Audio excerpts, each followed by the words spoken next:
JD, I asked Chris, he wasn't sure. Why is there a tree on it, do you know? So I asked the same question. I've done a lot of these projects, and I don't ever remember a tree. And they said it's for good luck, and it's something that the contractors do. And so now I'm a little concerned about the projects I've done in the past because I don't remember the tree. I don't know. That's the first time I've ever seen that. Right. Not going to put more trees up there with them now, just go on.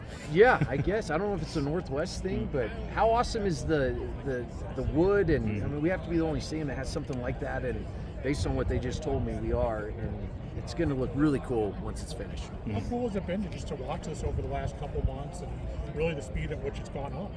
Oh, it's been amazing. I mean, you think about how process is important, right? And how every step of the way was a challenge. And then you get to the place of breaking dirt, right, that they put in piles for us. And, that was in January. Like, we're in May still. And, I have student athletes and coaches asking me, JD, is it going to be finished by this season? The answer is no.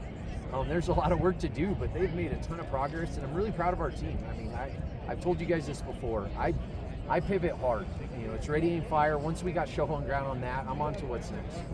So what is next? I know you mentioned the east side. What's the next project you really want to focus on after this? So we're doing right now the soccer pitch. That hadn't been done in 30 plus years. I think we finished, since we've been here, 108 projects, and some are bigger than others, right?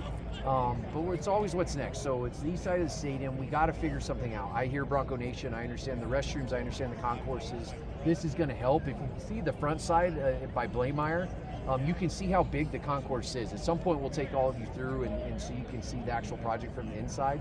But it will relieve some pressure on the east side, but it's not going to fix all our problems. So we got to do something on the east side, and then the Ox Gym, and then I would love to add more premium space and extra mile. With what Leon and Gordy and gymnastics and hopefully volleyball here soon, we need to provide a better fan experience, and I need to find more assets so I can turn it into resources so we can start sharing revenue with our kids. What's been the best thing about the project? What have you enjoyed the most? Not to get sappy, but to see how it brings together our team, Bronco Nation, our community. It's so cool to look out on our skyline and see, 4 other, cranes up and just how Boise's growing, and for us to be a part of that.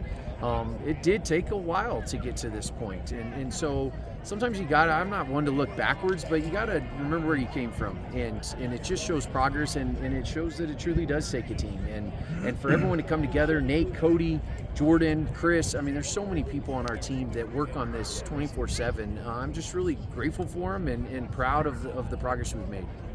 Lots of change happening in the landscape of college football right now. I'll just pick one subject, Pac-12 expansion. Yeah. Sounds like that's been a conversation you've been having a lot lately. Yeah.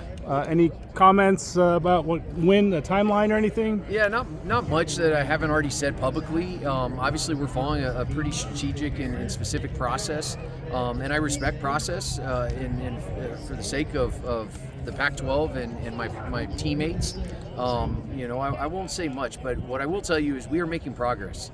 I obviously see it and live it on a daily basis. You all aren't necessarily seeing everything that's happening behind closed doors, but we are making progress. This is a big summer for us, and I believe going into this July 1st when our fiscal year starts, we're going to be hitting the ground running. You guys, I think Sunday is the deadline for before the fee goes up. Has there been a little frustration with how slow it's been going? With House? No, with how slow the whole process has been going. To leave the mountain while the fee goes up. No. It takes a lot to get me frustrated. Look, you got a lot of cooks in the kitchen, and anytime you get attorneys involved on all sides, and do I want to move quicker? Obviously, you guys know me well enough, but I respect the process, and I'm not concerned. We've stuck to a plan, and you've heard me say it, plan the work the plan. And so we are working that plan, and we are right in line with what we thought and where we're headed. I didn't mean to cut it off, but they're about to lift the beam, so one more maybe. JD, another hot topic. I believe you called it a Boise State policy with the CFP season changes. It's been a few days.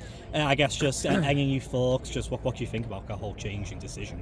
Yeah, I heard some people say, no, it was more about Arizona State.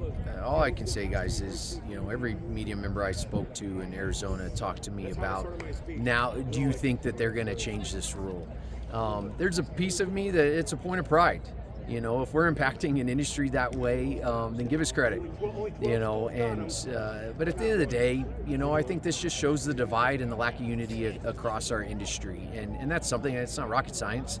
You know, the various conference commissioners, presidents, ADs, everyone is doing what's in their best interest, and I do believe there is a better way, and I'm going to continue to fight for Boise State. Thanks, UG.